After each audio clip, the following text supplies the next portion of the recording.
من الشيطان الرجيم بسم الله الرحمن الرحيم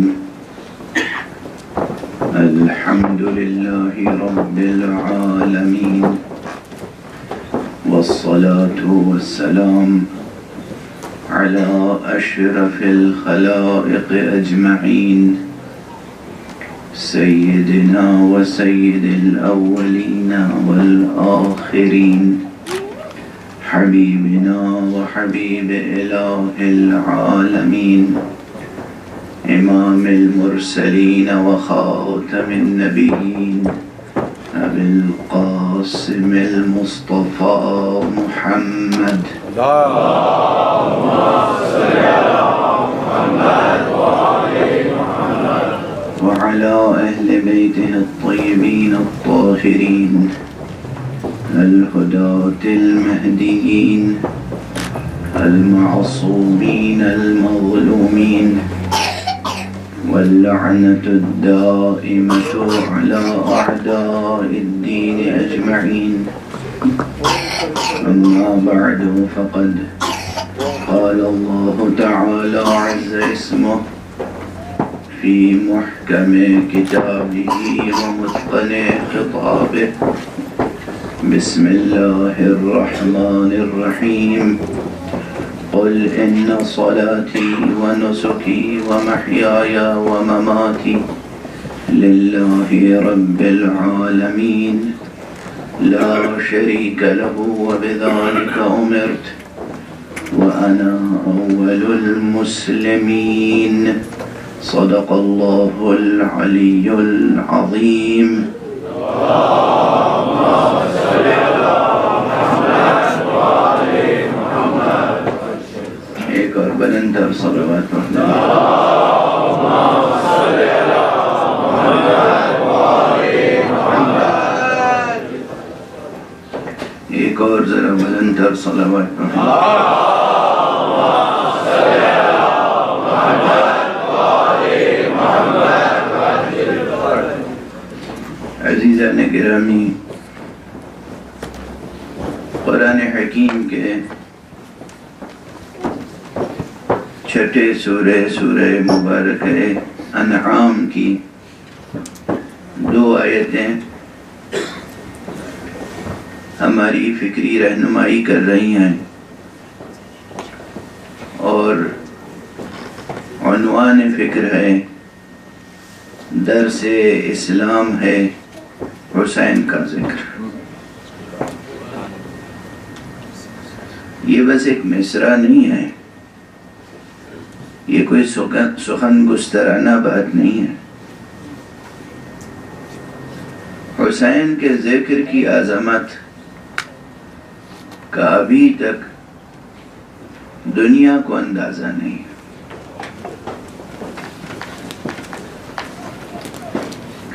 جب ہم ذکر حسین کرتے ہیں یا ذکر حسین کی بات کرتے ہیں تو دنیا والے یہ سمجھتے ہیں کہ ہم اپنی ذاتی عقیدت کا اظہار کر رہے ہیں، ہماری اپنی عقیدت ہے یا ہمارا اپنا عقیدہ ہے۔ بات اس سے کہیں آگے کی ہے۔ خدا کی قسم، میں خدا کی قسم کھا رہا ہوں، نبی کریم صلی اللہ علیہ وآلہ وسلم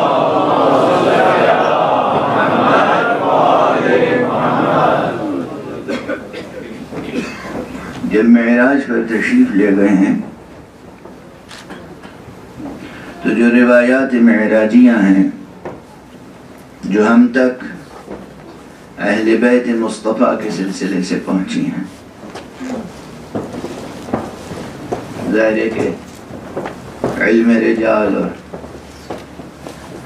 علم درایت حدیث کے جو معیار ہیں وہ سب پیش نظر رہنے چاہیے۔ اگر کوئی روایت ہم تک حضرت صادق آل محمد سے پہنچی ہے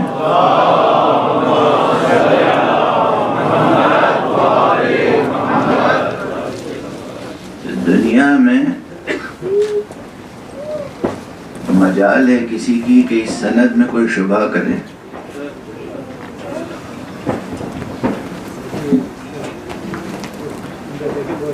یا اسی طرح اگر کوئی روایت حضرت امام رضا علیہ السلام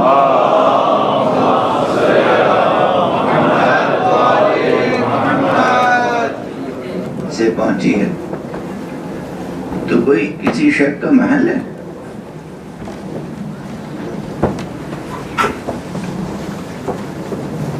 بہرحال جو روایتیں ہم تک پہنچی ہیں ان میں روایات معراج، ان میں ایک روایت یہ ہے کہ حضور صلی اللہ علیہ وآلہ وسلم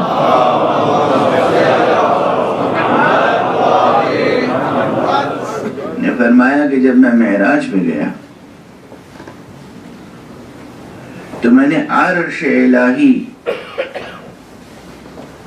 پر کچھ لکھا ہوا دیکھا۔ میں مضمون روایت کو اپنی زبان میں عرض کر رہا ہوں۔ اولاً عرش کی عظمت اور اہمیت کا اندازہ کیجیے۔ قرآن مجید میں جہاں جہاں عرش الہی کا تذکرہ ہے، کہیں عرش کریم کہا گیا، کہیں عرش عظیم کہا گیا، اور مختلف عنوانات سے عرش الہی کا تذکرہ قرآن میں، حدیث میں، پہلے عرش کی عظمت ذہن میں آ جائے، پھر یہ بات کہ حضور فرما رہے ہیں جب میں معراج میں گیا تھا تو میں نے عرش الہی پہ لکھی ہوئی جو عبارتیں دیکھی، ان میں ایک عبارت یہ بھی تھی، ان الحسین مصباح الہدی و سفینۃ النجاۃ، بے شک حسین ہدایت کا چراغ اور نجات کی کشتی ہے۔ کیا عظمت ہے اس کے تذکرے کی جس کے ذکر سے حق سبحانہ و تعالی نے عرش کو مزین کیا۔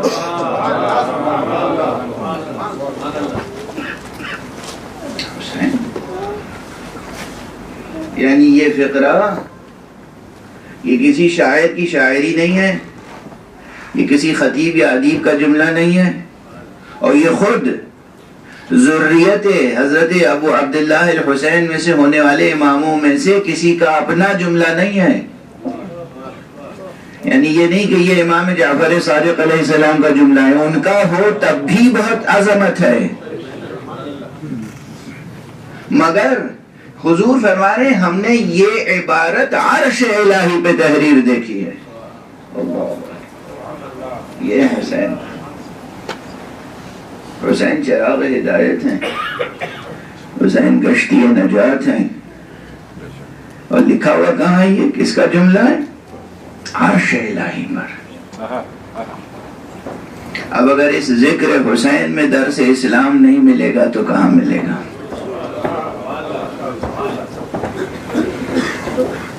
کل میں نے گزارش کی تھی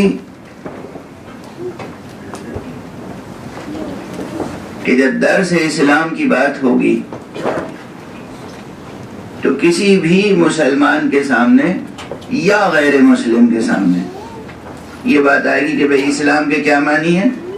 اسلام کے معنی مسلمان یہ بتاتے ہیں کہ خدا واحد کے سامنے سر تسلیم خم کر دینا اسلام ہے۔ تو گویا یہی پہلا سبق ہے اسلام کا۔ میں نے گزارش کرنے کی کوشش کی تھی کہ خود یہ عبارت لفظوں کی حد تک کہہ دینا اور پڑھ لینا آسان ہے، مگر واقعاً خدا واحد کے آگے سر تسلیم خم کر دینا، اسے زندگی میں برتنا بہت دشوار ہے۔ زندگی ہے انسان کی، کتنی تہدار ہے زندگی، کتنی پیچیدہ ہے زندگی، کتنے مسائل ہیں ہماری زندگی کے، کتنے شعبے ہیں زندگی کے، کتنے معاملات ہیں ہماری زندگی کے. ہر شعبہ زندگی میں، ہر معاملہ زندگی میں، ہر مسئلہ زندگی میں خدا پیش نظر رہے، اس کی رضا پیش نظر رہے، اور انسان اپنی انانیت کو داخل نہ دے، مکمل طور پر خودی کو نظر خدا کر دے. یہ کیا آسان کام ہے.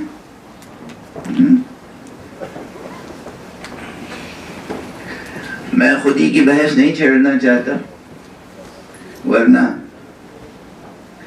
بات شاخ در شاخ پھیلتی چلی جائے گی. ہمارے اردو ادب میں، اردو تہذیب میں لفظ خودی نے ایک خاص سفر طے کیا ہے. پہلے خودی کا کلمہ کسی اور معنی میں استعمال ہوتا تھا، اور اب خودی کا کلمہ کسی اور معنی میں استعمال ہوتا ہے. آخر جس طرح اس پوری کائنات میں ہر شے کا سفر ارتقاء جاری ہے، اسی طرح زبانوں کا بھی سفر ارتقاء جاری ہے. اسی طرح الفاظ بھی ارتقاء کا سفر طے کرتے ہیں، اور جو الفاظ ارتقاء کے سفر میں ساتھ نہیں دے پاتے وہ متروک ہو جاتے ہیں. وہ متروک ہو جاتے ہیں. یہ زبان جو ہے یہ معمولی چیز نہیں ہے. یہ خود آیات الہیہ میں سے، اللہ کی نشانیوں میں سے، معجزات حق میں سے ہے. یہ زبان، یہ گفتگو، یہ آواز بحیثیت آواز بھی ایک معجزہ ہے، اور اگر یہی آواز مختلف معانی کی ترجمان بن جائے تو سوچنے کی بات ہے کہ اس میں یہ صلاحیت کیسے پیدا ہو گئی، اس آواز میں یہ صلاحیت کیسے پیدا ہو گئی کہ میرے دل کی بات آپ کو بتا دیں. اور ہمارے یہاں آواز یہ میرے دل کی بات آپ تک پہنچا دے. بہرحال آواز، الفاظ، کلمات، تو لفظ خودی کا اپنا ایک سلسلہ ابحاث کا ہے، بحثوں کا ہے. لیکن کل بھی میں نے ایک شعر پڑھا تھا، اور اس شعر پہ آپ حضرات نے ماشاءاللہ داد بھی دے دی تھی، اور بس میں خاموش ہو کے رہ گیا تھا. اس لیے کہ میں اکثر یہ بات کہتا رہتا ہوں کہ ہمارے اب معاشرے میں، مجمع میں یہ کیفیت ہو گئی ہے کہ جہاں جس بات کی داد دینی چاہیے وہاں تو خاموشی رہتی ہے، اور جہاں داد نہیں دینی چاہیے وہاں داد دیتے ہیں. اب وہ شعر یہ تھا، پھر دوہرا دوں چونکہ بحث سے مربوط ہے. جناب جمیل مظہری کا شعر تھا، بدنام نہ کیوں ہو خم گردن یہ خودی کا، مارا ہے ازل سے تیری سجدہ طلبی کا. گویا اللہ سبحانہ و تعالیٰ کی طرف سے جو سجدے کا حکم ہے یہ بار ہے ہمارے اوپر، یہ ہماری خودی کے خلاف ہے. اس کے آگے سر جھکانا یہ گراں گزر رہا ہے. اس لیے کہہ رہے ہیں کہ بدنام نہ کیوں ہو خم گردن یہ خودی کا.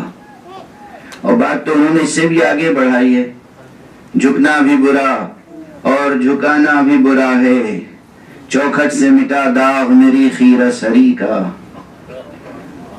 کچھ بھی نہ ملا ہاتھ کو کشکول بنا کے، یہ دست دعا کاسے خالی ہے خودی کا. یہ سب ان کے اشعار ہیں. دیکھیے آپ نے داد دینی شروع کر دی ہے نا، اور کیسے تشکیق آمیز اشعار ہیں، ان کی تعویل بھی مشکل ہے.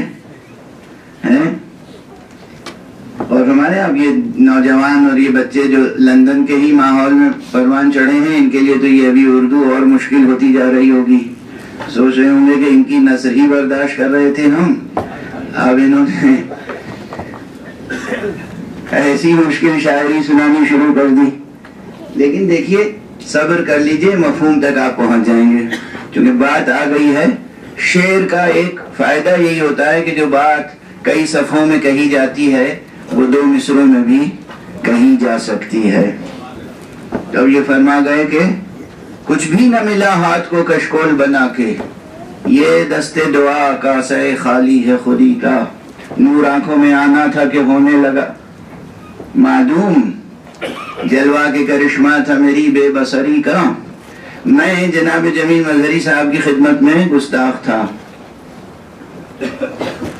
تو میں نے اسی زمانے میں، یعنی یہ بات آج سے 35 برس پہلے کی ہے، اسی ردیف میں، اسی قافیے میں، اسی زمین میں اپنی معروضات پیش کیے اور ان کی خدمت میں لے گیا ادب کے ساتھ. میں نے کہا اب آپ اس کی اصلاح فرما دیجئے. اب ظاہر ہے کہ مجمع میں تشریف فرمائے وہ حضرات بھی کہ جو اردو زبان و ادب یونیورسٹیز میں پڑھاتے ہیں، تو وہ نزاکت سمجھ سکتے ہیں کہ تھے تو علامہ جمیل مظہری بہت بڑے استاد، مگر جب خدا سے ٹکراتا ہے کوئی تو خوب ٹھوکریں کھاتا ہے. تو خود ان اشعار میں جو زبان کی کمزوریاں ہیں وہ بھی عجیب و غریب ہیں. دیکھیے خیرہ سری کا کلمہ، ایک جگہ سجدہ کرتا رہے انسان تو اسے خیرہ سری نہیں کہتے. خیرہ سری اسے کہتے ہیں کہ آج یہاں سجدہ کر لیا، کل وہاں سجدہ کر لیا، کل وہاں سجدہ کر لیا. اور اسی طرح اس میں اور جو تعبیرات ہیں وہ بہت محل نظر ہیں اور خلاف ذوق بھی ہیں. اس لیے میں نے جو گزارش کی تھی وہ یہ تھی کہ اللہ رے اعجاز یہ سجدہ طلبی کا، اللہ رے اعجاز یہ سجدہ طلبی کا، احساس تو بیدار ہے بندے میں خودی کا. احساس تو بیدار ہے بندے میں خودی کا، ہوتا نہ تقاضا تو یہ توہین بڑی تھی،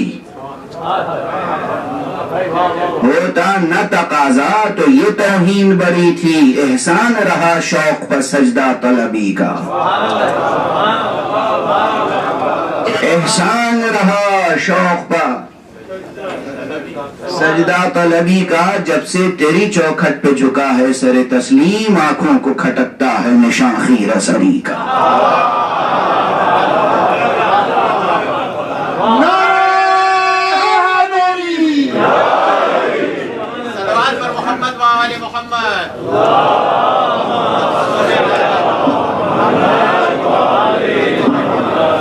صلوات پڑھتے ہوئے آگے تشریف لے آئیں ذرا.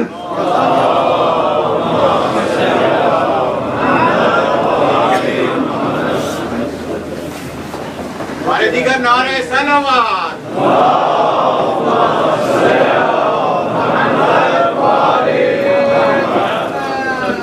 ایک اور بلندر صلوات پڑھنا.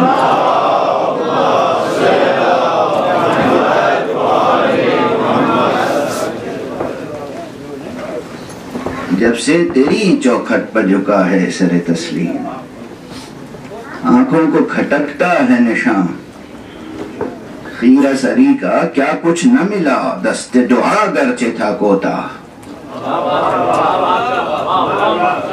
کیا کچھ نہ ملا دست دعا گرچہ تھا کوتا، تاثیر سے لبریز ہے پیمانہ خودی کا. شایان حقیقت ہے کہ آنکھوں سے وہ مستور، کافی ہے بہت عذر میری بے بصری کا.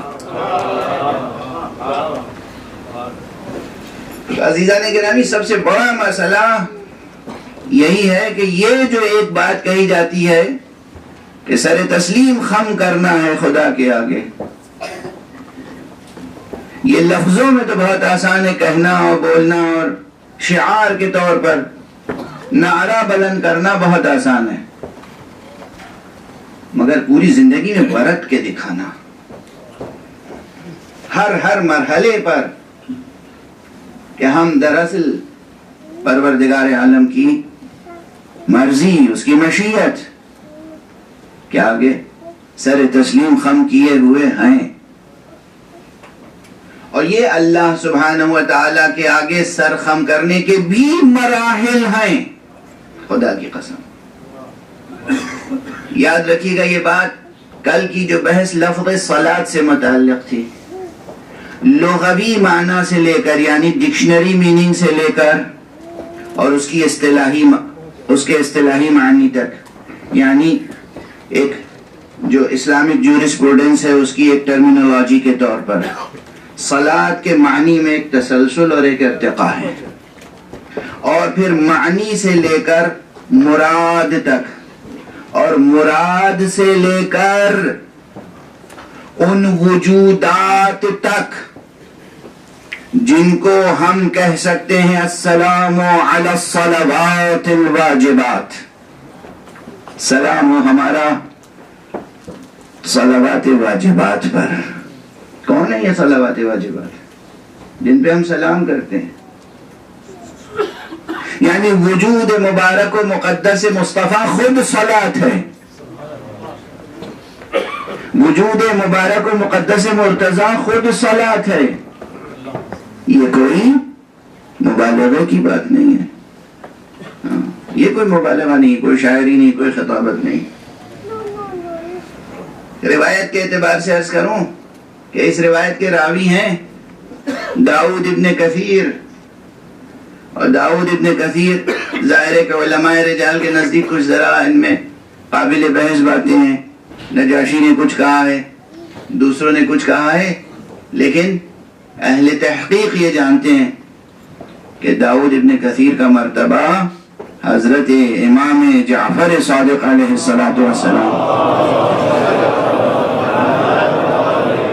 کے نزدیک بہت بڑا مرتبہ ہے، بہت بڑا مرتبہ ہے، اور انہوں نے 3 اماموں کو درک کیا، امام صادق علیہ السلام، امام کاظم علیہ السلام، امام رضا علیہ السلام۔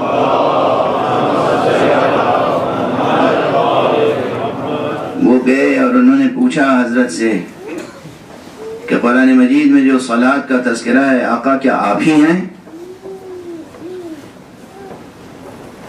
کہاں؟ نحن الصلاۃ فی کتاب اللہ، نحن الزکاۃ فی کتاب اللہ، نحن الحج فی کتاب اللہ۔ ہم ہیں صلاۃ، ہم ہیں زکوٰۃ، ہم ہیں حج۔ عزیزان گرامی، کل بھی یہ جملے میں نے کہے تھے، آج بھی کہے ہیں، لیکن اس کی تفسیر کے لیے بہت وقت چاہیے، بہت۔ اور بس یہ یاد رکھیں کہ اس کے یہ معنی نہیں ہے کہ اگر ہم انہیں صلاۃ سمجھتے ہیں تو پھر ہمیں یہ صلاۃ پڑھنے کی ضرورت نہیں۔ ہاں، یہ میسج، یہ پیغام لے کر نہ جائیے گا۔ یہ فعل، یہ صلاۃ، یہ فعل جو ہم انجام دیتے ہیں، یہ تو ہماری مخلوق ہے نا، یہ فعل ہمارا، ہم فاعل ہیں، یہ فعل ہے۔ فاعل بڑا ہوتا ہے یا فعل؟ رتبہ کس کا بڑا ہے؟ فاعل کا رتبہ بڑا ہے یا فعل کا؟ دراصل فاعل کا رتبہ بڑا ہے۔ اگر فعل کا رتبہ فاعل سے بڑا ہو سکتا ہے تو وہ کسی نہ کسی اضافی نسبت کی وجہ سے۔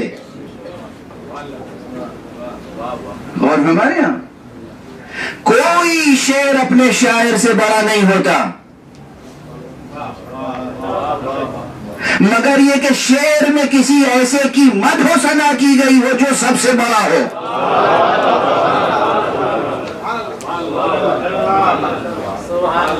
اور ہمارے یہاں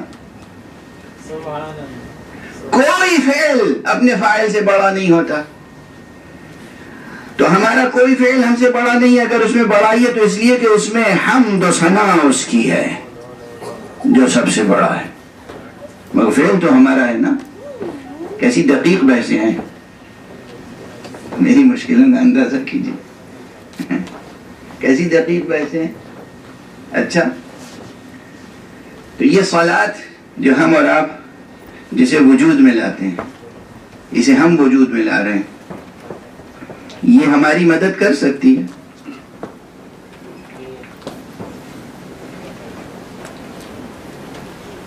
وہ ہماری مدد کر سکتا ہے جس کی حمد و ثنا ہم کر رہے ہیں اس صلاۃ میں.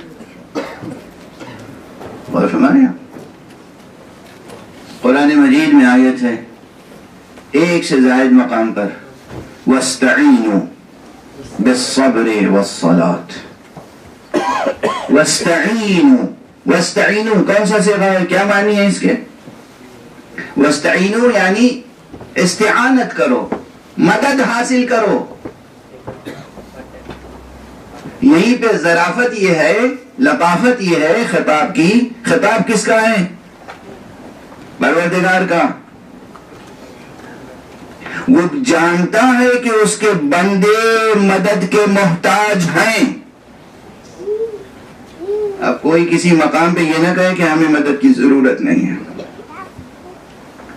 جب وہ کہہ رہا ہے مدد حاصل کرو، اس کے معنی ہے کہ تمہیں مدد کی ضرورت ہے. وہ کہہ رہا ہے مدد حاصل کرو، استعینوا، مدد حاصل کرو. اور کس سے؟ استعینوا، اس کا روٹ ورڈ وہی ہے جو نستعینو کا ہے. کہیں لفظ نستعینو آیا ہے قرآن میں؟ ماشاءاللہ، معلوم ہے آپ پابندی سے نماز پڑھتے ہیں. سورہ حمد میں ایاک نعبد و ایاک نستعین، پروردگار ہم تیری ہی عبادت کرتے ہیں اور بس تجھی سے مدد چاہتے ہیں. بندہ کہہ رہا ہے کہ ہم بس تجھی سے مدد چاہتے ہیں. پروردگار کہہ رہا ہے وَاسْتَعِينُوا بِالصَّبْرِ وَالصَّلَاةِ، تم صبر اور صلاۃ سے مدد حاصل کرو. پروردگار کے جتنے بھی نام ہم نے دیکھے، کہیں اللہ کا نام صبر یا صلاۃ نہیں ہے.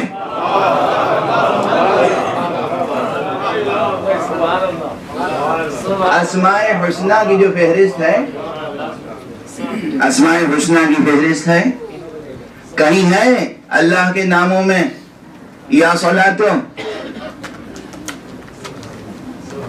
یا صبرو؟ دعائے جوشن کبیر پڑھی ہے آپ نے؟ یا صلاتو سے خطاب ہے خدا کے لیے؟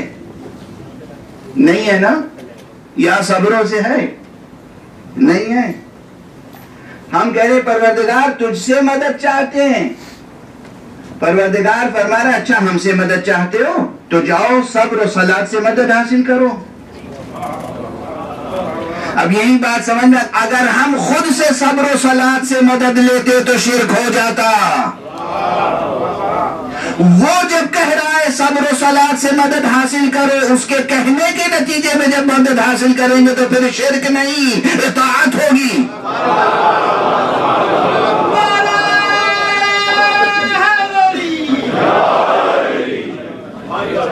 پھر شرک نہیں ہوگا، پھر یہی ہو جائے گی اطاعت.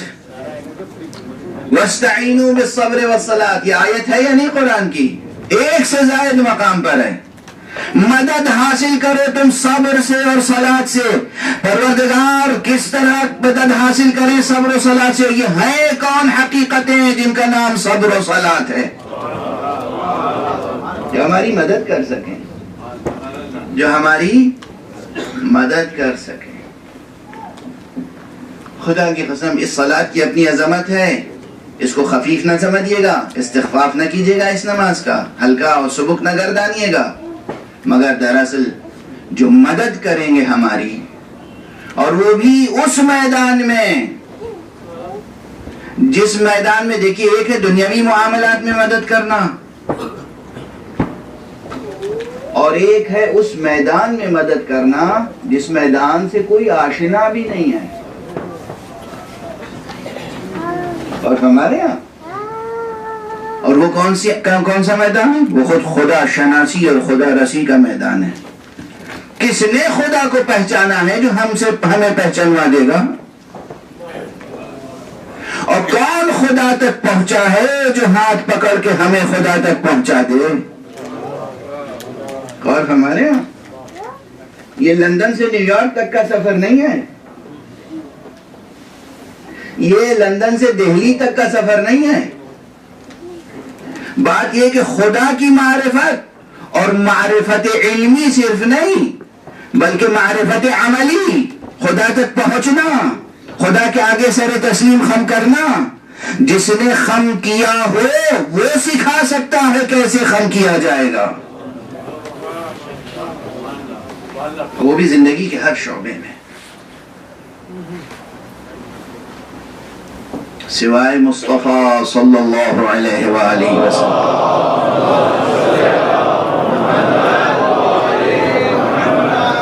اور اہل بیت مصطفیٰ کے انبیاء، مرسلین، ائمہ، اوصیاء، اولیاء اللہ،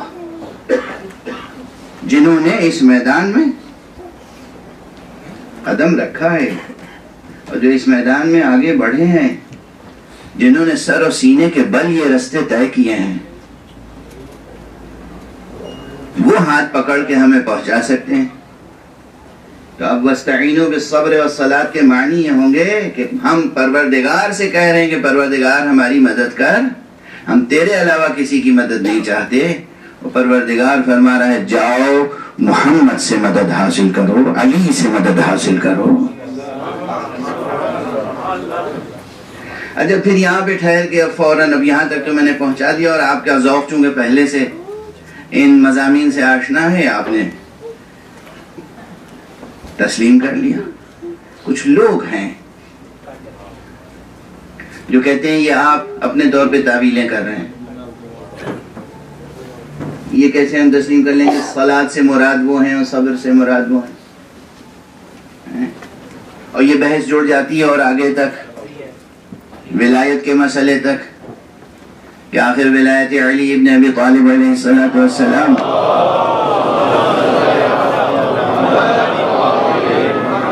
کیا آپ اس قدر قائل ہیں؟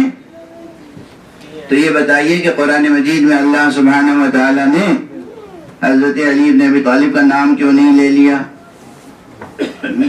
یہ بہت عام سوالات ہیں، میں مقرر اس کے جواب دے چکا ہوں، دوسرے ذاکرین، دوسرے خطبہ جواب دے چکے ہیں، لیکن اب یہ سوال زندہ رہتے ہیں، رکھے جاتے ہیں، تو پھر جواب بھی مقرر عرض کرنا پڑتا ہے. اور میں ایک بات اکثر کہتا رہا ہوں، یہ جملہ یاد رکھیے گا، اگر جھوٹ بولنے والا جھوٹ دہراتے ہوئے نہ تھکے تو سچ بولنے والے کو سچ دہرانے میں نہیں تھکنا چاہیے.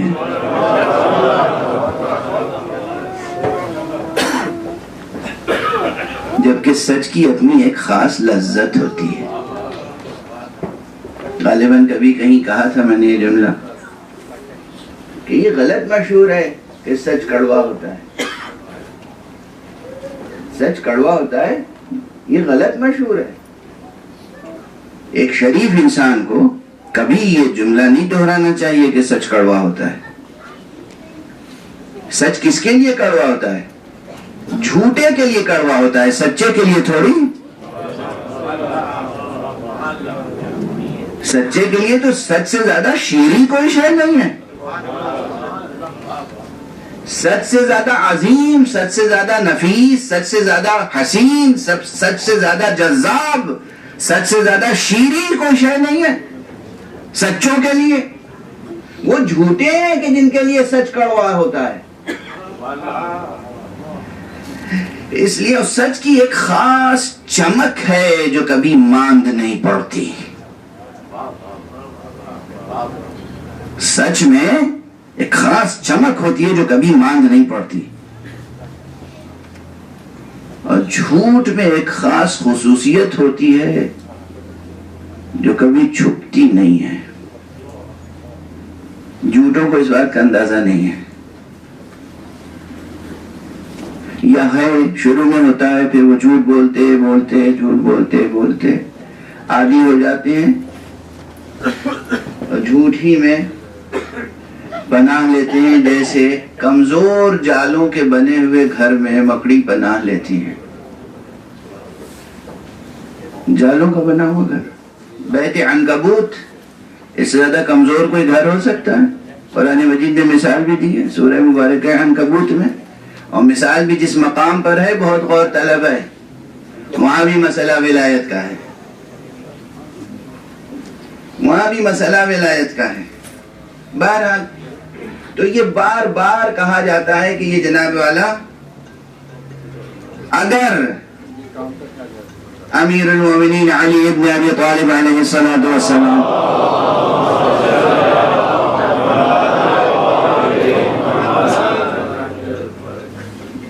کی ولایت، اور ولایت کے بھی مراتب ہیں، ولایت کے بھی مراتب ہیں، اگر حضرت کی ولایت ثابت ہے اللہ کی طرف سے ہے تو پھر قرآن مجید میں اللہ نے صاف صاف نام گرامی کیوں نہیں رکھ دیا؟ اس کے جواب میں بہت دے چکا ہوں۔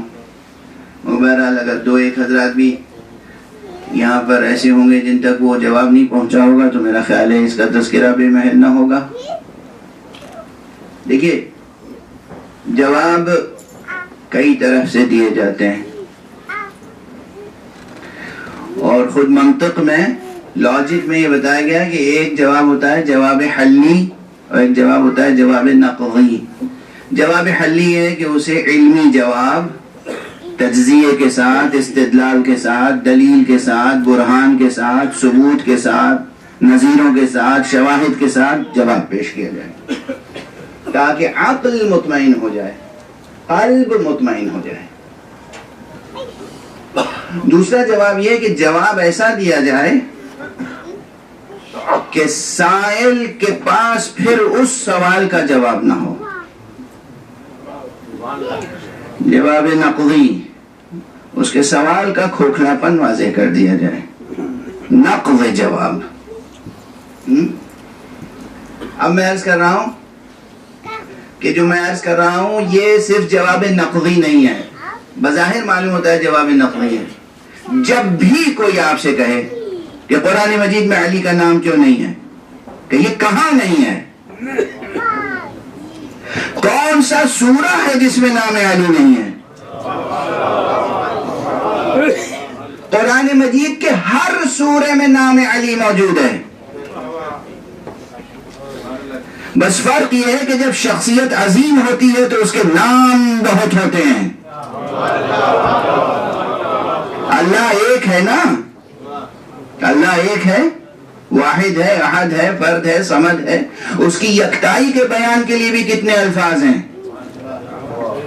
واحد یعنی ایک، احد یعنی ایک، صمد یعنی ایک، فرد یعنی ایک، وتر یعنی ایک۔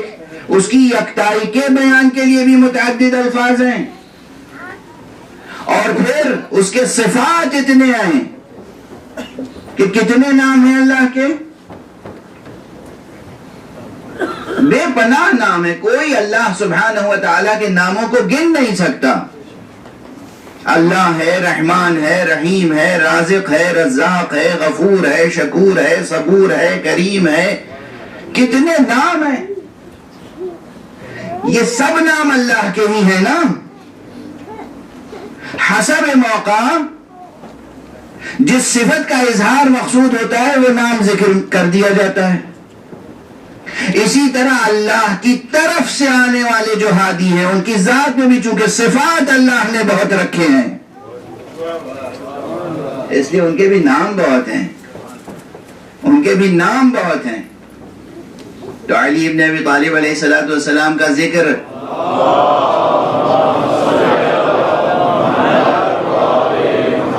قرآن مجید میں پہلے ہی سورہ سے شروع ہو جاتا ہے۔ سورہ فاتحہ پڑھیے، صراط المستقیم، یہ کس کا نام ہے؟ علی کا نام ہے۔ علی ابن ابی طالب کا نام قرآن مجید میں ہر سورے میں ہے، میں عرض کر رہا ہوں، کہیں لفظوں میں ہے، کہیں حرفوں میں ہے، کہیں حرفوں میں ہے، کہیں پورے متن میں آپ کہیں کہاں ہے؟ میں کہوں گا شروع میں تو دیکھیے بسم اللہ لکھی ہوئی ہے کہ نہیں؟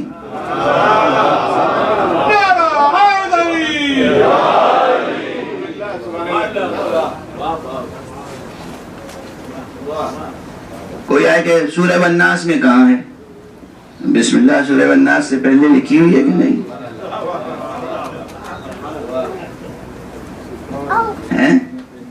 سورہ فلق میں کہاں ہے؟ بسم اللہ پہلے علی سے سابقہ ہے، پھر اللہ سے۔ بسم اللہ. یہ سب دیوانگی کی باتیں نہیں ہیں عزیزوں. جنہیں دیوانگی کی باتیں لگ رہی ہوں ان کے لیے دست ادب جوڑ کے میں عرض کروں گا کہ جا کے خود مطالعہ کریں، اعتکاف کریں، تزکیہ ذہن بھی کریں، تزکیہ جان بھی کریں، اور نتائج تک پہنچے، منزل تک پہنچے. قرآن مجید میں کہیں انہیں صراط مستقیم کہا گیا، کہیں امام مبین کہا گیا، کہیں اذان کہا گیا، کہیں صبر کہا گیا، کہیں صلاۃ کہا گیا، کہیں صالح المؤمنین کہا گیا، کہیں نبع عظیم کہا گیا. بہت سے نام ہیں. اب وہ سب نام کئی بار میں ذکر کر چکا ہوں، اس وقت عرض کر رہا ہوں. تو ایک تو مسئلہ یہ ہے کہ نام، جب کوئی کہے نام کیوں نہیں ہے تو اس کا جواب کیا ہے؟ کہاں نہیں ہے؟ کہاں نہیں ہے نام؟ آئیے ہم دکھاتے ہیں نام. اگر آپ کو ہمارے مولا کے نام معلوم نہیں ہے تو یہ آپ کی جہالت ہے.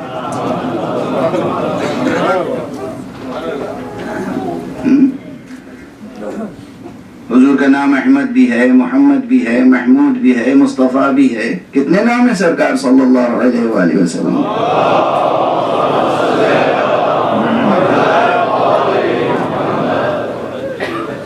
ذات ایک ہے، نام متعدد ہیں. اور پھر یہ نام خصوصیات اور اوصاف، جوہر اوصاف پر مبنی و مشتمل ہیں. تو بھئی یہ اسلوب کیوں اختیار کیا گیا؟ اس کا سبب تھا، بہت واضح سبب ہے، بہت واضح جواب ہے. بارہا آپ نے سنا ہے، پھر دوبارہ ایمان کو تازہ کر لیں اور تقویت پہنچا لیں کہ یہ اسلوب قرآن کا یہی اسلوب ہے، قرآن حکیم کا یہی اسلوب ہے. قرآن حکیم کا اسلوب یہ نہیں ہے کہ کسی کا نام ذکر کیا جائے، اس کی ولدیت ذکر کی جائے. کیوں نہیں کہا گیا کہ انما ولیکم اللہ ورسولہ و علی ابن ابی طالب؟ نہیں، یہ قرآن کا اسلوب نہیں ہے، اسٹائل نہیں ہے یہ قرآن کا. اس لیے کہ قرآن دستوری کتاب بھی تو ہے، اور دستور العمل، کانسٹیٹیوشن لکھنے کے کچھ آداب ہوتے ہیں، کانسٹیٹیوشن لکھنے کے کچھ قوانین ہوتے ہیں. کانسٹیٹیوشن میں جو عہدہ موجود ہوتا ہے، اور یہ مثال بھی میں کوئی 10-12 مرتبہ تو اس سے پہلے دے چکا ہوں، ایک بار اور برداشت کر لیجئے. فاصلہ بہت ہو گیا. ہندوستان آزاد ہوا تھا، پاکستان آزاد ہوا تھا، سنتے ہیں ہم کہ آزاد ہوا تھا.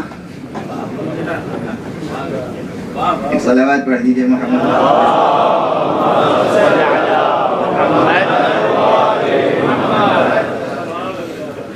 ہم نے تو جب سے آنکھ کھولی ہے ہم نے غلامی دیکھا ہے، لیکن بہرحال طرح طرح کی غلامیوں میں ہم ہیں مبتلا، طرح طرح کی غلامیوں میں ہیں مبتلا. مگر سنا ہے تاریخ میں بچوں کو پڑھایا جاتا ہے، اسکول میں بتایا جاتا ہے کہ آزاد ہوا تھا ملک ہمارا. اچھا، وہ جب آزاد ہوا تھا تو ایک جمہوری ملک وجود میں آیا اور ایک کانسٹیٹیوشن بنا. 2 تاریخیں منائی جاتی ہیں، ایک وہ تاریخ جس میں کہا جاتا ہے کہ ملک آزاد ہوا تھا، اور دوسری وہ تاریخ جس دن کانسٹیٹیوشن نافذ ہوا، ریپبلک ڈے. اچھا، یہ جو ملک بنا تو یہ کانسٹیٹیوشن میں لکھا ہوا ہے کہ اس ملک کا وزیر اعظم کون ہوگا؟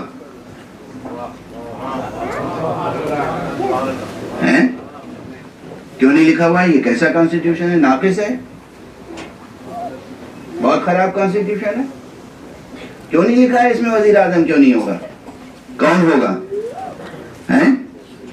یہ سب آپ نہایت سفیہ معلوم ہوتے ہیں، نہایت احمق آدمی ہیں، بے وقوف آدمی ہیں، جاہل ہیں. کیسے آپ کو ملک ہمیشہ باقی رہے گا،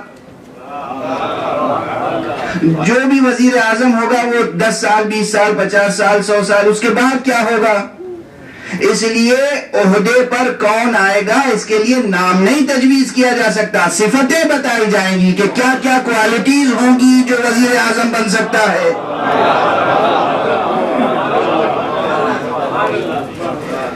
تو میں کہوں گا قرآن مجید بھی آیا تھا اس امت کے لیے کہ قیامت تک یہ امت جو ہے وہ باقی رہے گی، اور قیامت تک عہدہ ولایت کا بھی قائم رہے گا۔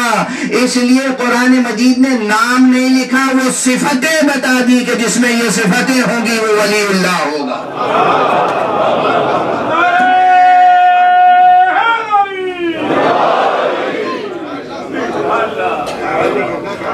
امامت کا عہدہ باقی رہنا ہے، ولایت کا عہدہ باقی رہنا ہے۔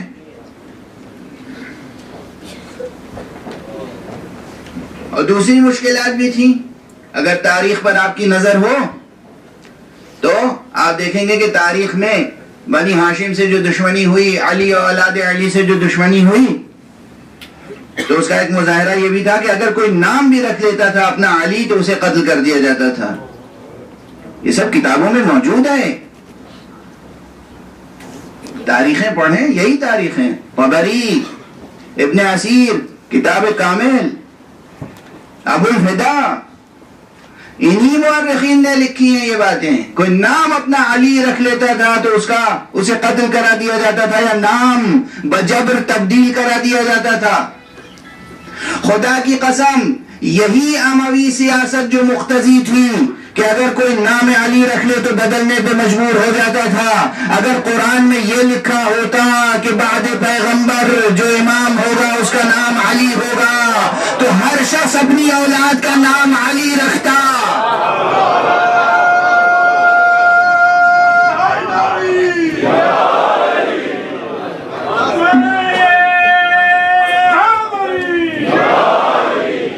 اور اس کے بعد بھی مسئلہ حل نہیں ہوتا، اسی کہ اس کے بعد جنگ چھڑ جاتی گھر گھر کہ بھئی اس آیت میں جس علی کا ذکر ہے وہ تمہارا بیٹا نہیں، وہ تو میرا بیٹا ہے۔ وہ اس آیت میں جس علی کا ذکر ہے وہ کوئی اور نہیں، وہ میں ہوں۔ اس طرح کی کتنی بحث، گھر گھر جنگ چھڑ جاتی۔ نام کا رکھ دینا مسئلے کا حل نہیں تھا، مسئلے کا حل یہی تھا کہ ایسی صفتوں کے ساتھ بیان کیا جائے کہ وہ صفتیں جب تلاش کرے انسان تو صفات اور کمالات کا سفر جا کے جس در پر رکے وہ کوئی اور در نہ ہو، وہاں کسی تشابہ اور اشتباہ کا امکان نہ ہو، کسی خطا اور کسی غلطی کا امکان نہ ہو۔ وہ آسمان سے بھی ستارہ ٹوٹے تو وہیں جا کے قرار پائے۔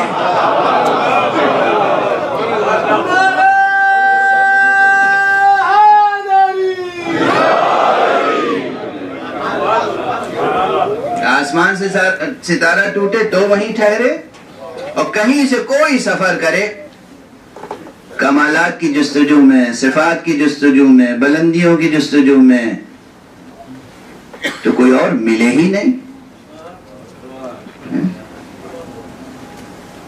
خدا کی قسم پوری امت اکٹھا ہو جائے، پوری امت، کوئی ایک کردار ایسا لا کے دکھا دے کہ جس کے اوپر لفظ صراط مستقیم سجدہ ہوا نظر آئے۔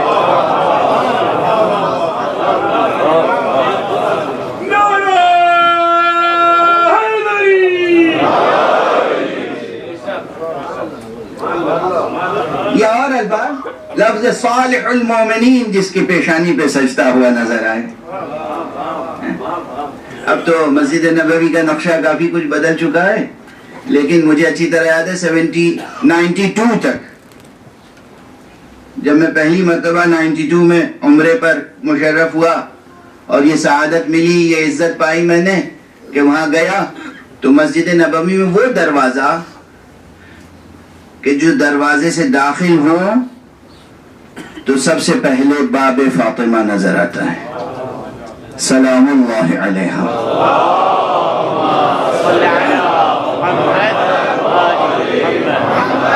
وہاں پہ یہی آیت لکھی ہوئی تھی جس میں صالح المومنین کا تذکرہ ہے۔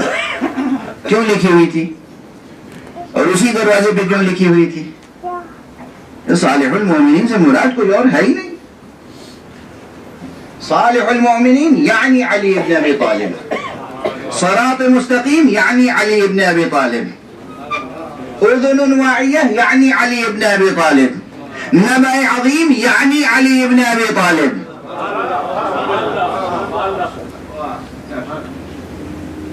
صفات جس طرح یہ صفات ہیں اسی طرح لفظ صلاۃ. بات تو صلاۃ سے شروع ہوئی تھی.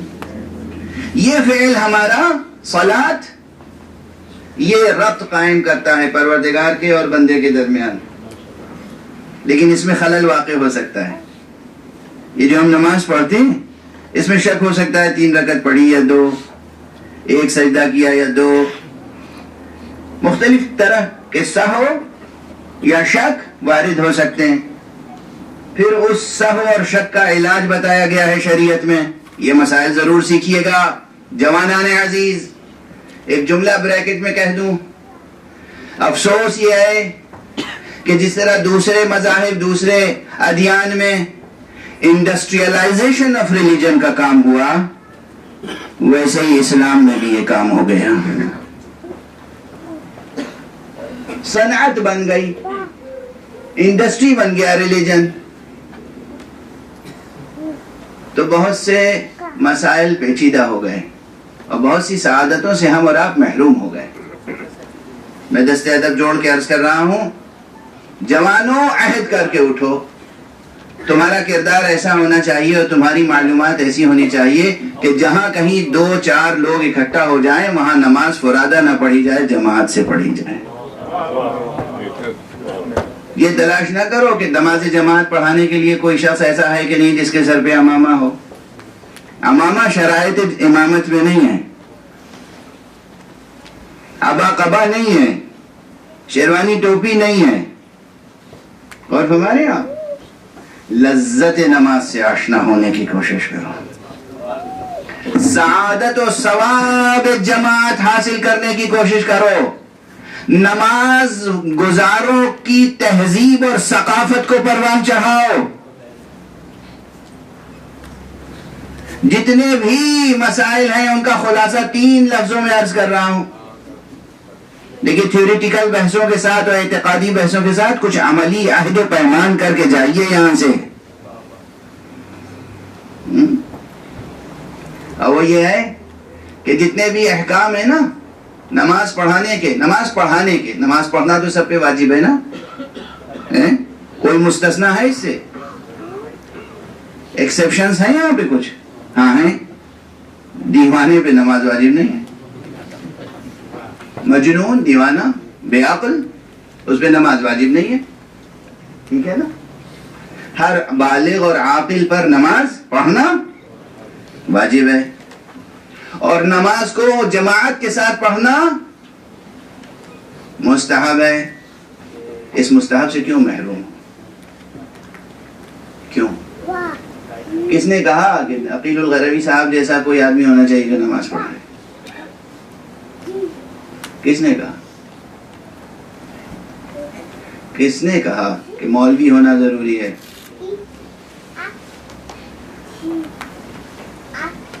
اس سے کسی کا نہیں میرا نقصان ہوگا. کس نے کہا؟ میں ہاتھ جوڑ کے عرض کر رہا ہوں، ہم لوگوں سے بہت کمزوریاں سرزد ہوئی ہیں. ان میں سے ایک یہ بھی ہے، بہت سی باتیں ہیں جس میں ہمارے اوپر فرض تھا کہ ہم آپ کی تربیت کریں، کہ آپ خود بلند ہوں، معاشرہ بلند ہو. نماز پڑھانے کے لیے 3 شرطیں ہیں. 3. ایک یہ کہ انسان نماز کے احکام سے واقف ہو اجمالاً، یعنی آپ کو یہ معلوم ہو کہ کن باتوں سے نماز باطل ہو جاتی ہے. 2 اور 3 رکعت میں شک ہو جائے، 3 اور 4 میں شک ہو جائے تو وہ شک کیسے دور کریں گے؟ معالجہ کیا ہے؟ بہت سے مومنین یہاں ہوں گے، بہت سے جوان ہوں گے جو ان احکام سے واقف ہوں گے. تو ایک شرط یہ ہے کہ احکام نماز سے واقف ہو. دوسری شرط یہ ہے کہ قرأت درست ہے. اور تیسری شرط میں عام فہم بیان کروں نا، ایسی بات جس سے آپ ہنسے بھی اور یاد بھی رہ جائے، مشہور قسم کا گناہگار نہ ہو. تیسری شرط بس یہ ہے، تیسری شرط یہ ہوتا ہے نا، دیکھیں معاشرے میں یہ مسائل ہوتے ہیں کہ معلوم ہوا کہ 10 12 20 آدمی بیٹھے ہیں یا مجمع میں ہو، کوئی شخص داخل ہوا اور سب نے کہا اوہ کون سا آپ آ گئے، ان کا تو کاروبار مثلا بہت اچھا کاروبار نہیں ہے وغیرہ وغیرہ. لیکن ایک یہ کہ ایک شخص آتا ہے اور ہم اسے عزت کی نظر سے دیکھتے ہیں، اسے مرد مومن سمجھتے ہیں، پورا مجمع جسے مرد مومن سمجھ رہا ہو، یہ اس کی اس عرفی عدالت کے ثابت کرنے کے لیے کافی ہے جو نماز پڑھانے کے لیے ضروری ہے. نماز جماعت پڑھانے کے لیے امام معصوم نہیں چاہیے. نماز جماعت قائم کرنے کی جہاں 2 جوان مومن اکٹھا ہو جائے، جہاں 2 جوان مومن اکٹھا ہو جائے، بس شکل جماعت نماز پڑھیں تاکہ ثواب حاصل کریں، نماز قائم کریں، نماز کو ہلکا نہ سمجھیں. آپ کا کردار ایسا ہونا چاہیے کہ معاشرے میں آپ کے اوپر کوئی انگلی نہ اٹھائے، بس یہ کافی ہے. اور ہمارے ہاں یہ ایک میسج تھا جو میں دینا چاہ رہا تھا آج کی مجلس میں، اور اسی طرح اور بعض باتیں انشاءاللہ آتی رہیں گی. بہرحال عملاً ہمارا یہ عمل یہ ربط بنتا ہے بندے اور خدا کے درمیان، اور اس میں خلل واقع ہوتا ہے. امام معصوم وہ ہوتا ہے، نبی وہ ہوتا ہے، رسول وہ ہوتا ہے. اللہ کی طرف سے جو نبی اور رسول و امام ہوتا ہے وہ ہوتا ہے جو اپنے پورے وجود کے ساتھ، اپنے ظاہر و باطن کے ساتھ واسطہ فیض الہی ہوتا ہے. خدا کو بندوں سے جوڑتا ہے، بندوں کو خدا سے جوڑتا ہے. چونکہ یہ صفت اس میں ہوتی ہے، چونکہ یہ صفت اس میں ہوتی ہے، اس لیے اس کا نام صلاۃ ہے.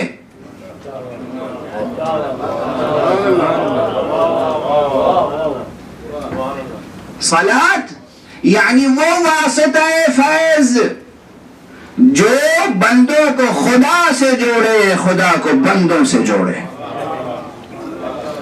محمد صلاۃ ہیں، اور سب سے بڑی صلاۃ علی صلاۃ ہیں، حسن صلاۃ ہیں، حسین صلاۃ ہیں، وجود مبارک زہرا صلاۃ ہے، وجود مبارک حسین صلاۃ ہے، علی ابن الحسین زین العابدین صلاۃ ہیں، امام باقر صلاۃ ہیں، امام صادق صلاۃ ہیں. یہ سب ائمہ اطہار وہ ہیں جنہیں ہم کہتے ہیں السلام علی الصلوات الواجبات.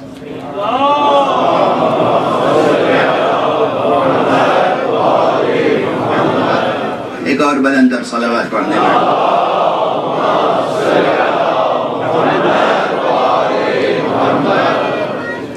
پورا وقت گزر گیا. مجھے تو خود یہ احساس ہو رہا ہے کہ غالباً صرف تمہید ہی عرض کر سکا، مجلس ابھی شروع نہیں ہوئی. تو چلیے پھر آئندہ انشاءاللہ. وقت گزر گیا، کتنی تیزی سے وقت گزرتا ہے، اسی تیزی سے یہ چند ایام گزر جائیں گے. جو ایام ہم کس قدر منتظر رہتے ہیں. محرم آئے گا، مولا کا تذکرہ کریں گے. محرم آئے گا، آقا کے لیے فرش عزا بچھائیں گے، آقا کے لیے ماتم کریں گے.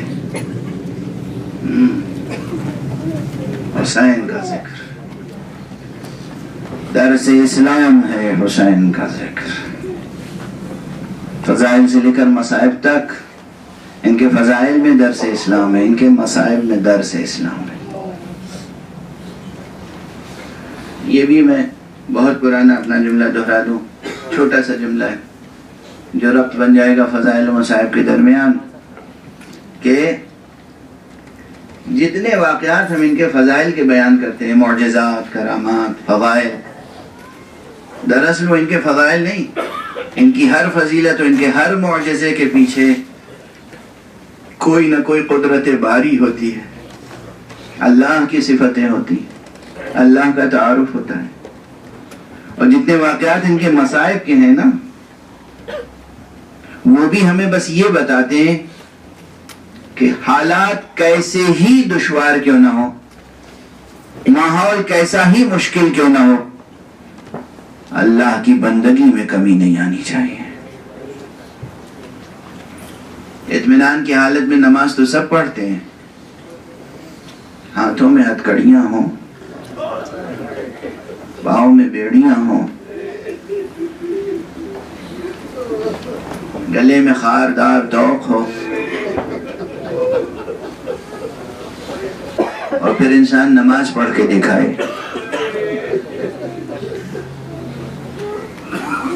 3 دن کی بھوک ہو اور پیاس ہو، انسان نماز پڑھ کے دکھائے۔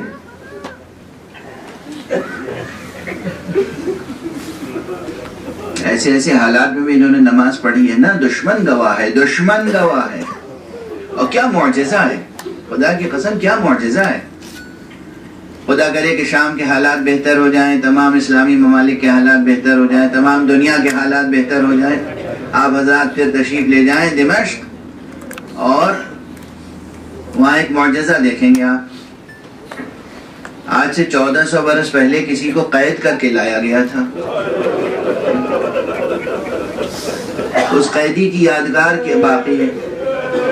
اس وقت کے حکمراں کی نشانیاں مٹ گئیں، اس کی قبر بھی بتانے والا کوئی موجود نہیں ہے، مگر وہ جگہ چھوٹی سی موجود ہے۔ یہاں سید سجاد نمازیں پڑھا کرتے تھے۔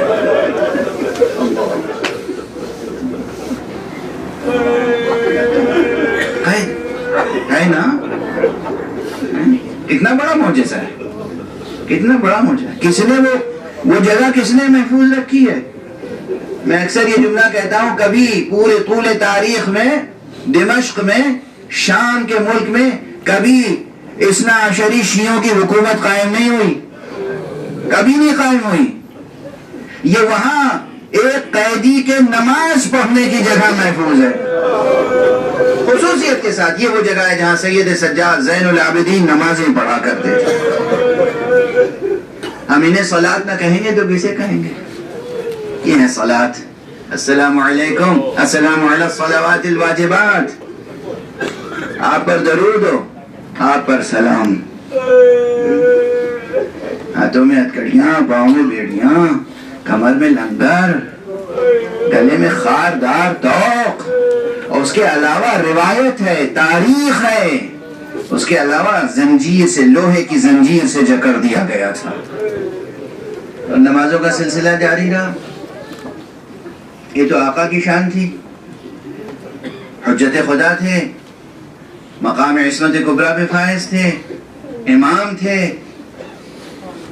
اس قافلے کے چھوٹے چھوٹے بچے، اس قافلے کی خواتین، جناب زینب کی نمازیں۔ آج کی تاریخ میں آپ ان مصائب کی روایتوں کو سننے کے عادی نہیں ہیں، مگر تسلسل بیان میں ہے، اس لیے عرض کر رہا ہوں۔ جناب زینب نے کن حالات میں نماز پڑھی ہے، کیا کیا کیفیتیں تھیں، گواہی کس کی ہے؟ دشمن کی بھی گواہی ہے، اور سید سجاد جیسے امام کی گواہی ہے۔ قید خانے میں آپ نے فرمایا ہے کہ ہماری پھوپھی کربلا سے کوفے، کوفے سے شام تک کا سفر کیا ہے بی بی نے، مگر کبھی بی بی کی نماز شب بھی نہیں چھوٹی۔ کیا شان!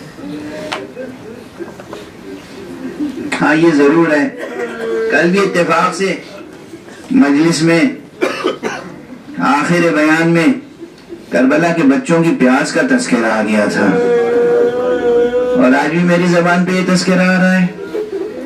کربلا کے واقعات میں اور مصائب میں جو چیزیں بہت اہم ہیں، ان میں پیاس بہت اہم ہے۔ چنانچہ زندان کی یہ گفتگو نقل ہوئی ہے کہ ایک مرتبہ سید سجاد نے دیکھا کہ جناب زینب بیٹھ کر نماز پڑھ رہی ہیں،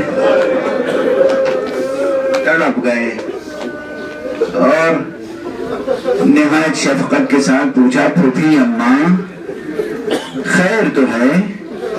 آپ کو میں نے آج تک بیٹھ کے نماز پڑھتے ہوئے نہیں دیکھا، کیا بات ہے کہ آج بیٹھ کر نماز پڑھ رہی ہیں؟ تو پھوپھی نے جواب کیا دیا ہے؟ پھوپھی نے جواب دیا ہے، بیٹا کربلا سے لے کر آج تک دشمن کی طرف سے جو پانی اور دانہ آتا ہے، جو غذا آتی ہے، وہ اس کی مقدار اتنی کم ہوتی ہے کہ ہمارے جو بچے ہیں ان کے لیے کافی نہیں ہوتی۔ میں اپنے حصے کا پانی بچوں کو پلا دیتی ہوں، اپنے حصے کا کھانا بچوں کو کھلا دیتی ہوں، اس لیے اب میرے جسم میں یہ طاقت نہیں رہ گئی کہ کھڑے ہو کر نمازیں پڑھ سکوں۔ ذرا سوچے تو صحیح، اب یہ جملہ کہنے کا جی چاہتا ہے نا، اب یہ مبالغہ تو نہیں ہوگا؟ آقا حسین آپ کربلا میں روز عاشورہ پیاسے شہید ہو گئے، آپ کی شہادت کے ساتھ پیاس کا سلسلہ ختم ہو گیا، آپ کو آپ کے جد نے آب کوثر سے سیراب کیا، مگر آپ کی بہن زینب کی پیاس کربلا سے کوفے اور کوفے سے شام تک مسلسل جاری۔ کس قدر آپ کی آوازیں بلند ہیں، آپ کو معلوم ہے؟ خدا آپ کی زندگیوں میں برکت عطا فرمائے۔ چھٹے امام نے دعا کی ہے، اے پروردگار ہمارے لیے ہماری مصیبتوں میں جو لوگ بلند آواز سے گریہ کرتے ہیں، فریاد کرتے ہیں، پروردگار ان فریادوں پر رحمت نازل کر۔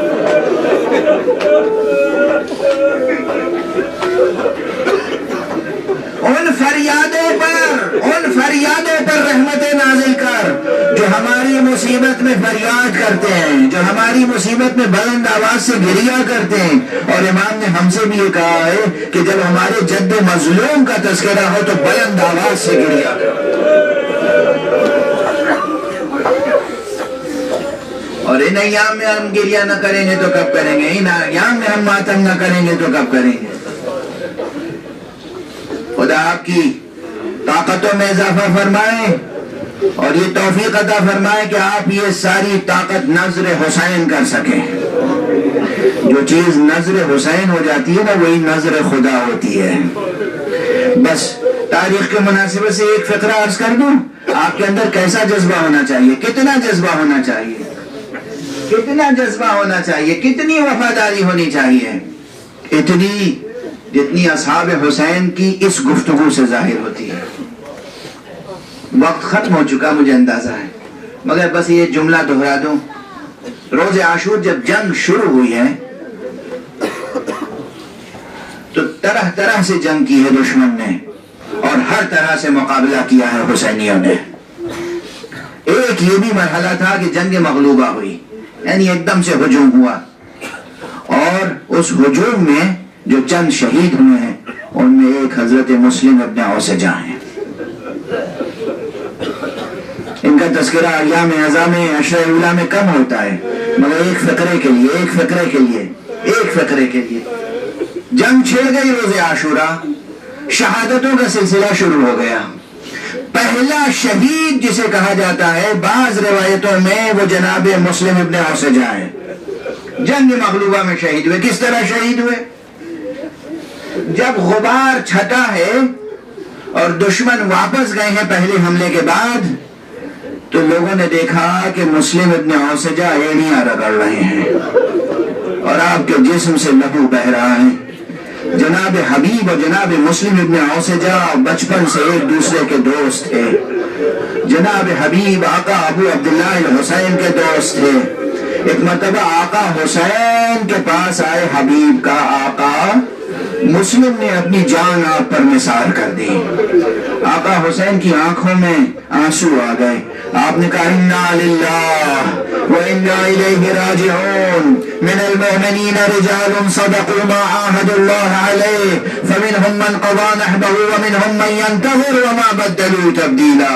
اس کے بعد مسلم کے قریب پہنچے، جناب حبیب ابن مظاہر قریب تر پہنچے، انہوں نے کہا اے مسلم، اے میرے بھائی، مجھے اگر یقین نہ ہوتا کہ تمہاری شہادت کے کچھ دیر بعد میں بھی شہید ہو جاؤں گا تو میں تم سے باصرار کہتا کہ جو وصیتیں کرنی ہو مجھ سے وصیتیں کرو، کوئی کام تمہیں میرے سپرد کرنا ہو تو میرے سپرد کرو، وصیت کرو، مگر مجھ میں سکت نہیں ہے اس لیے کہ میں بار نہیں اٹھا سکوں گا، میں وصیت پوری نہیں کر سکوں گا، بس تم آگے آگے جا رہے ہو، میں تمہارے پیچھے پیچھے ہوں۔ اس کیفیت میں بھی ایڑیاں رگڑتے ہوئے ایک مرتبہ گردن گھمائی، چہرہ گھمایا، جناب حبیب کا چہرہ دیکھا، کہا حبیب ایک وصیت ہے۔ حبیب تڑپ گئے گئے، خدا را وصیت نہ کرو، میں پوری نہیں کر سکوں گا۔ کہا اسی کا میں حاضر امام، کوئی اور وصیت نہیں ہے، اسی امام کے بارے میں وصیت ہے، جب تک دم سلامت رہے حسین پر نہ چڑھانے پائے۔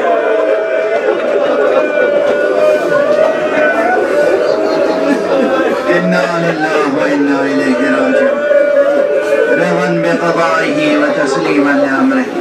پروردگار معبود، ہماری اس ناچیز سی عبادت عزا کو قبول فرما۔ پروردگار یہ جو تیرے ولی برحق سید الشہداء ابو عبداللہ الحسین کے ماتمدار ہیں، عزادار ہیں، ان کی زندگیوں میں اپنی خاص برکتیں عنایت فرما۔ معبود ہمیں علوم قرآن اور معارف اہل بیت سے آشنا فرما۔ پروردگار ہمارے سینوں میں چراغ توحید روشن رہے، ہمارے ہاتھوں میں دامن ختم نبوت رہے، ہمارے قدم ہمیشہ صراط مستقیم ولایت پر گامزن رہے۔ پروردگار اپنے ولی آخر کو اذن ظہور عطا فرما اور ان کے ہاتھوں سے اپنی رحمت و رافت و عدالت کا پرچم لہرا۔ ماتم حسین۔